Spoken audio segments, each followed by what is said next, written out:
The autumn sun hung low over the Montana Territory, casting long shadows across the weathered wooden buildings of Fort Shaw's trading post.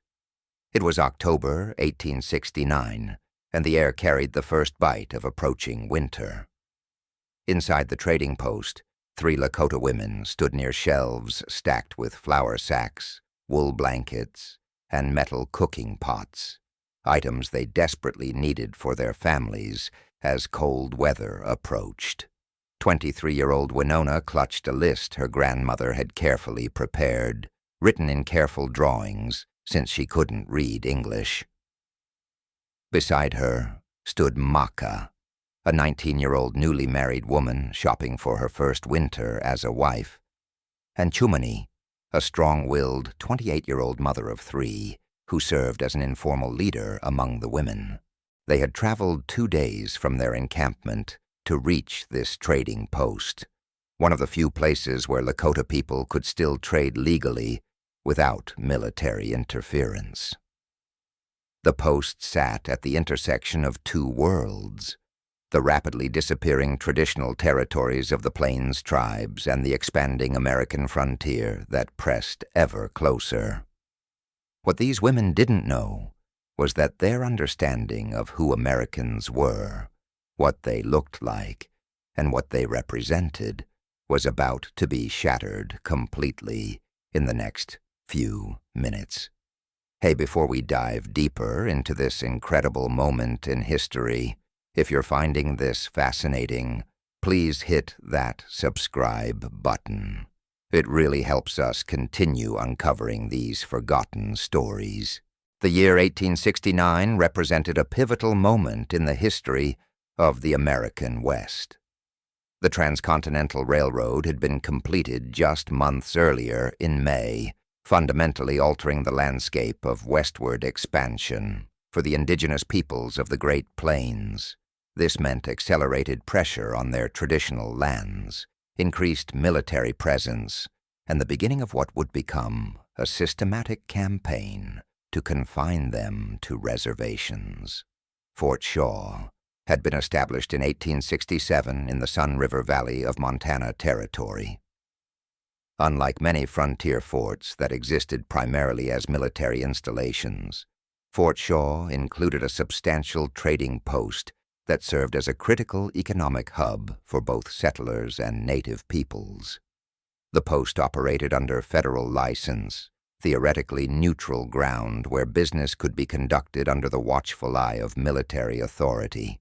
The Lakota women who came to trade that October day belonged to a band that had maintained relatively peaceful relations with American authorities. They were not hostile, not warriors, just women trying to secure supplies for their families before winter made travel impossible. Their band had been pushed gradually westward over previous decades, their traditional hunting grounds increasingly restricted, their way of life under constant pressure. Winona had been born in 1846, growing up during a time when her people still controlled vast territories. She remembered childhood summers when buffalo herds stretched to the horizon, when her people moved freely across the plains, following seasonal patterns established over centuries. Now at 23, she had watched those freedoms steadily erode. Her father had been killed 3 years earlier in a skirmish with cavalry soldiers, white soldiers in blue uniforms, the only kind of American military she had ever seen. Maka, the youngest of the 3, had lived her entire life under the shadow of American expansion. Born in 1850, she had no memory of the time before white settlers arrived in significant numbers. Her marriage 2 months earlier had been both joyous and tinged with uncertainty. What kind of world would her children inherit? Would they grow up free, or confined to reservations like those she had heard about in whispered conversations among the elders? Chumani, the oldest and most experienced, carried the weight of responsibility heavily. Her husband had been away hunting for weeks, and she was responsible not just for her own 3 children, but for helping provide for several widows and elderly members of their community.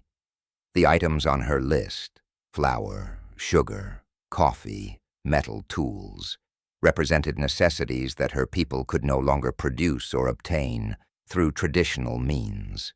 They had become dependent on trade with Americans, a dependence that gave her both practical concerns and deeper philosophical anxiety about her people's future. The trading post itself was a rough structure built from local timber, with a plank floor that creaked underfoot and windows that let in more draft than light. Shelves lined the walls, stocked with goods shipped west via steamboat and increasingly by rail. The proprietor was a man named Samuel Morrison, a former Union Army quartermaster who had stayed west after the Civil War ended. Morrison had learned quickly that trading with Indians could be profitable if you treated them fairly, or at least appeared to, and he had built a reputation as someone who didn't cheat too obviously on weights and measures. On this particular October morning, Morrison had been expecting a supply shipment. Army provisions were being redistributed from Fort Ellis, and he had been told to expect soldiers would be escorting the wagons. What he hadn't been told, or perhaps hadn't paid attention to, was which regiment would be providing the escort. The 3 Lakota women had arrived at the trading post just after dawn, when the morning mist still clung to the river valley. They wanted to complete their business early and begin the return journey before afternoon.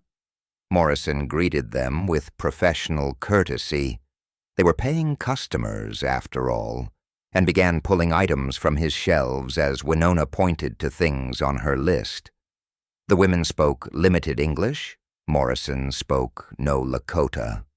So transactions proceeded through a combination of pointing, gestures, and the universal language of commerce. Flour, this much. Blankets, how many? Sugar, small bag or large. Coffee, yes, 2 pounds. Outside, the sound of approaching wagons broke the morning quiet. Heavy wheels crunched over the dirt road, horses snorted and stamped, men's voices called out commands. Morrison looked up from his calculations and moved toward the door. "Supply wagons here," he muttered, more to himself than to the women. The 3 Lakota women tensed instinctively. Soldiers meant potential danger. Even peaceful interactions with military forces carried risk. Misunderstandings could escalate quickly, and indigenous people always bore the brunt of such escalations. They moved slightly away from the door, positioning themselves where they could see but would be less immediately visible to whoever entered. Through the trading post windows, they caught glimpses of blue uniforms, cavalry. The sight triggered complex emotions, fear primarily, but also resignation. This was their reality now, conducting daily business under the watchful eyes of an occupying military force. Morrison stepped outside to greet the supply detail.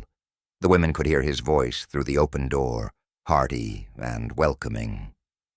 "Morning, Sergeant. Right on time with those provisions." A voice responded, deep and authoritative. "Morning, Mr. Morrison. We've got your shipment. Need to unload and get the wagons turned around before midday." Of course. Bring it right in. Can I offer you boys some coffee before you head back?" "That'd be appreciated, sir." The women heard boots on the wooden steps outside. Heavy military boots, multiple sets. They prepared themselves for the presence of soldiers in the already cramped space, hoping the men would be professional and efficient, that the business would conclude quickly, without incident. What the women had been taught about American soldiers came from hard experience and shared stories within their community. Soldiers were men who enforced American expansion, who protected settlers, who sometimes burned villages and killed indiscriminately during conflicts. The soldiers they had encountered previously had all been white men, some young and frightened, some hardened and cruel, all representing a force that threatened their way of life. They had developed strategies for dealing with soldiers. Don't make eye contact. Don't speak unless spoken to. Show no emotion. Complete your business and leave as quickly as possible. These were survival tactics, lessons learned through painful experience. Winona felt her heart rate increase. Her hands, holding a wool blanket she had been examining, tightened slightly. Beside her, Maka shifted her weight, ready to move if necessary. Chumani's expression remained neutral, but her posture became more rigid, more guarded. The door opened fully. Morrison entered first, stepping aside to hold the door for the soldiers behind him. "Just set those crates along the back wall," he was saying, gesturing toward the storage area. The first soldier entered. Time seemed to slow to a crawl as Sergeant Isaiah Williams stepped through the doorway into the trading post, followed by 2 of his men. Williams stood 6 feet tall, with broad shoulders that filled his cavalry uniform. His skin was deep brown, his hair close-cropped beneath his cavalry hat. At 29 years old, he had been a soldier for 7 years, having enlisted in the 9th Cavalry Regiment immediately after its formation in 1866, one of the newly created colored cavalry regiments, units composed entirely of black soldiers, commanded primarily by white officers. Behind Williams came Corporal Joshua Freeman, 25, a former slave from Kentucky who had walked away from a plantation in 1863 and eventually made his way to enlist, and Private Elijah Grant, just 21, born free in Philadelphia, who had joined the military, seeking adventure and steady pay. The 3 Lakota women froze completely. Their eyes widened simultaneously. Maka's mouth opened slightly in shock. Winona took an involuntary step backward, bumping into the shelf behind her. Chumani stared with an intensity that bordered on rude by her own cultural standards, but she couldn't help herself. These men were. They were. The women had no context, no framework, no existing category in their understanding of the world for what they were seeing. These were clearly American soldiers. The uniforms proved that. The authority in their bearing confirmed it. But their skin was dark, darker than any person the women had ever encountered. Not the sun-darkened tan of white settlers who worked outdoors. Not the brown skin of their own people or other tribes. This was different, entirely unfamiliar. Sergeant Williams noticed the reaction immediately. He had experienced many different responses to his presence throughout his life. Hatred from white supremacists, fear from those who believed racist propaganda, curiosity. Williams made a conscious decision. He set down the crate he was carrying, removed his cavalry hat respectfully, and turned to face the 3 women directly. His movements were slow, deliberate, non-threatening. He nodded slightly, a gesture of acknowledgement and respect that transcended language barriers. "Morning, ladies," he said simply, his voice even and calm. The women didn't respond. They couldn't. They were still processing what they were seeing, trying to fit this impossible reality into their understanding of the world. Winona found her voice first, though what emerged was barely a whisper in Lakota. "What are they?" Chumani shook her head slightly, indicating she had no answer. Morrison, finally noticing the unusual tension in the room, looked between the soldiers and the women with confusion. "Something wrong?" Williams understood immediately, even without knowing the specific words. "They've never seen black folks before," he said quietly to Morrison. Morrison's confusion deepened for a moment, then comprehension dawned. Oh, I suppose they wouldn't have, would they?" He turned to the women and made a gesture that encompassed the soldiers. They're Americans, soldiers, same as any others, just different." His explanation, even if the women had understood English perfectly, wouldn't have helped much. Over the next hour, as the soldiers completed the unloading of supplies, and the Lakota women slowly, hesitantly, continued their own trading business, an extraordinary process of mutual discovery unfolded. Morrison served coffee, and Williams accepted the invitation to sit for a few minutes before the return journey. He gestured to the women to indicate they should continue their business. He wasn't there to interfere. This simple gesture of courtesy helped ease the immediate tension slightly. Winona, watching Williams carefully, noticed details: the way he moved with military precision, the care he took with equipment, the respect he showed Morrison, and notably, the lack of hostility or contempt in his glance toward the Lakota women. This didn't match what she had come to expect from soldiers. Chumani, after several minutes of internal debate, made a decision that would change the nature of this encounter. She approached Morrison and, through gestures and the few English words she knew, asked a question. "These men, same, American?" Morrison nodded. "Yes, American soldiers, cavalry, from Fort Ellis."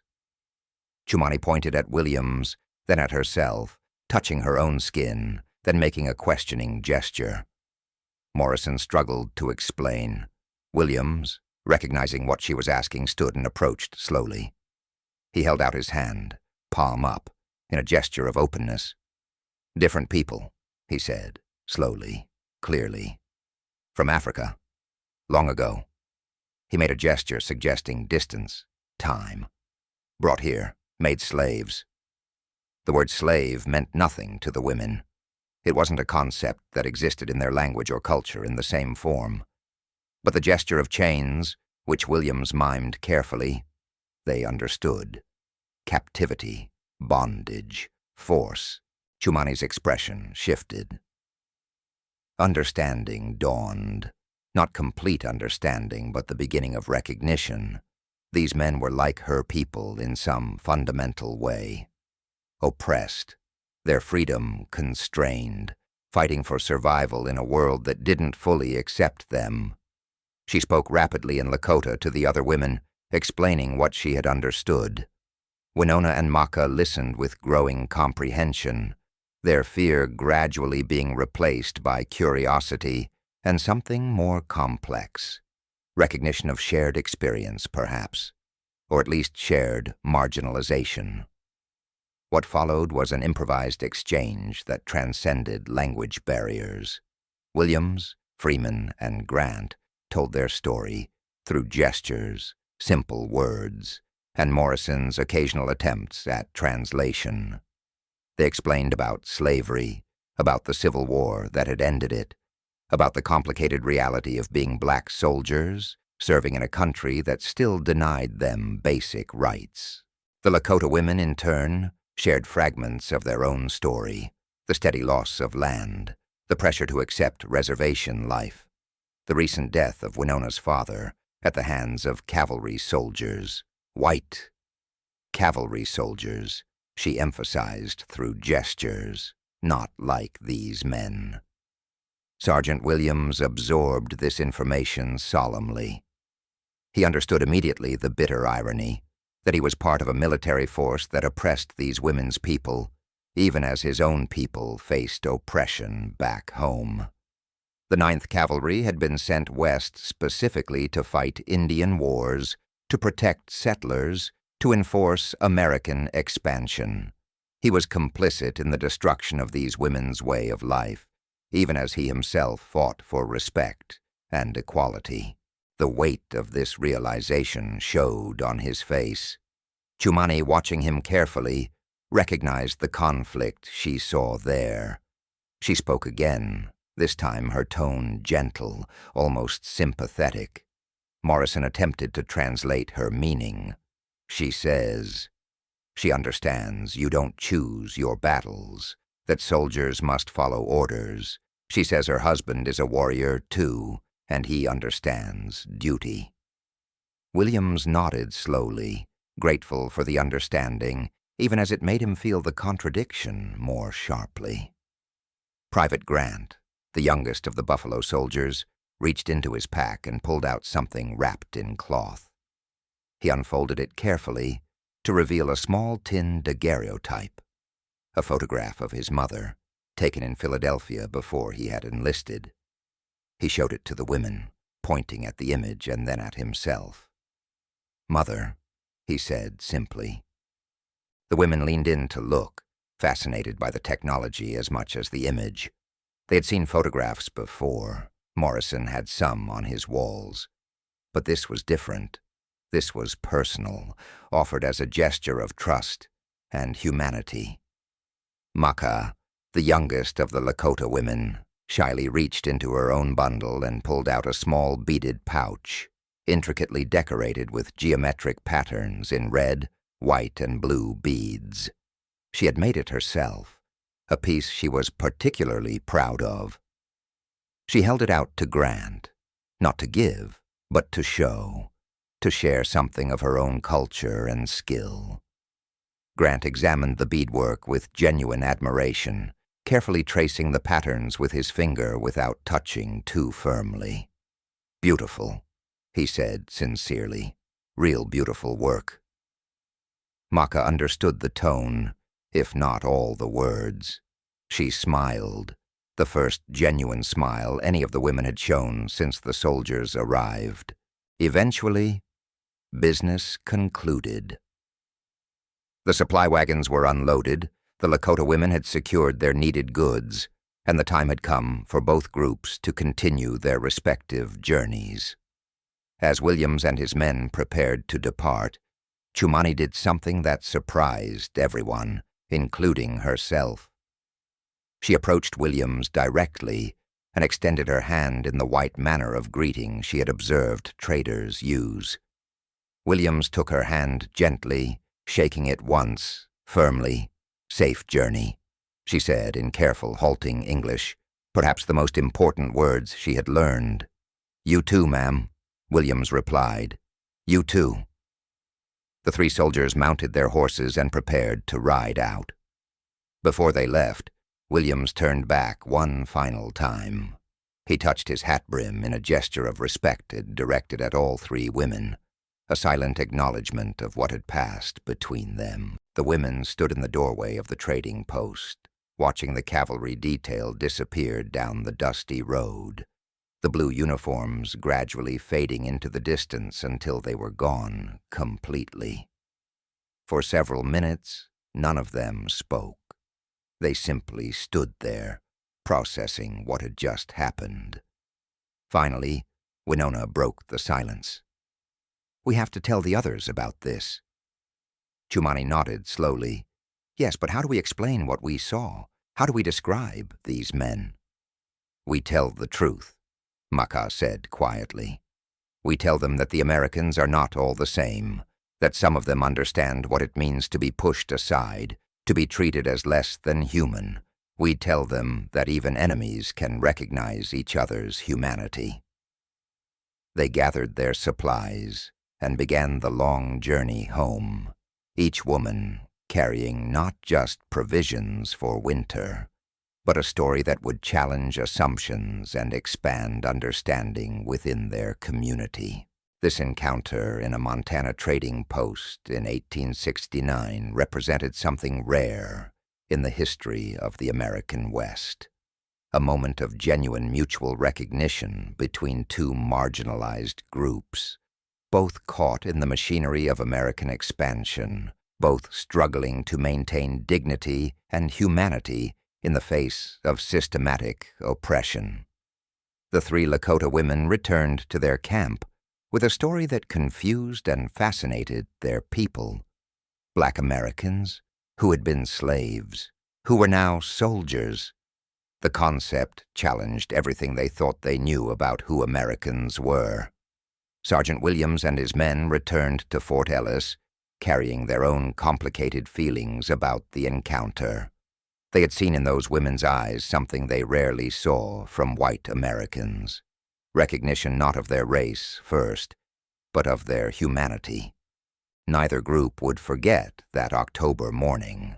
And in the complex, often tragic history of the American West, this moment of speechless recognition, of barriers falling away even temporarily, stood as evidence that prejudice and hatred were not inevitable, that human beings could find connection even across seemingly unbridgeable divides. If you enjoyed this story, please hit that like button and subscribe to The Forgotten Hearts. Share in the comments. What surprised you most about this story? I'd love to hear your thoughts.